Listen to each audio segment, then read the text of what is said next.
Canada, quoi. 28,4 ils montaient là. 28,4. Non, mais je sens que j'ai réfléchi à tout, quoi. La nouvelle vient de tomber. Partie le 22 février dernier de Dakar en direction de la Guadeloupe, Sarah Hébert jette l'éponge et abandonne sa tentative de traversée de l'Atlantique en planche à voile. Comme attendu dans ces conditions de haute mer, la planchiste s'est fait secouer dès le départ et les journées ont été très intenses. Le rythme de 8 heures de navigation quotidienne et l'effort continu qu'il faut fournir pour tenir sa planche a mis son corps à rude épreuve. Sarah Hébert a très vite puisé dans ses réserves physiques et le week-end dernier, le vent est monté avec une mer forte, c'est la première alerte sérieuse. Mon corps est en train d'atteindre ses limites. J'ai des débuts de perte de connaissance. J'ai l'impression de m'endormir sans l'avoir voulu.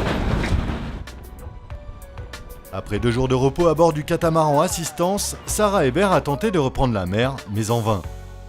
Son médecin à terre, joint par téléphone satellite, diagnostique qu'elle souffre d'anémie et c'est à bout de force qu'elle décide d'abandonner sa tentative de traversée. L'aventure se termine, en tout cas en planche à voile, puisque le reste des milles à parcourir, je vais le faire à bord de Neptune Car. J'ai bien essayé ce matin de retourner à l'eau, mais malheureusement l'énergie me manque et pourtant une pile j'en ai, mais apparemment j'ai un peu trop tiré dessus. Donc voilà, il faut accepter que mes capacités physiques ont été largement atteintes et que le vent malheureusement ne me facilite pas la tâche puisqu'il souffle de plus en plus à l'est et double mon parcours. Donc à un moment, il faut décider d'arrêter et c'est aujourd'hui que la décision a été prise. J'ai vécu une vraiment formidable aventure.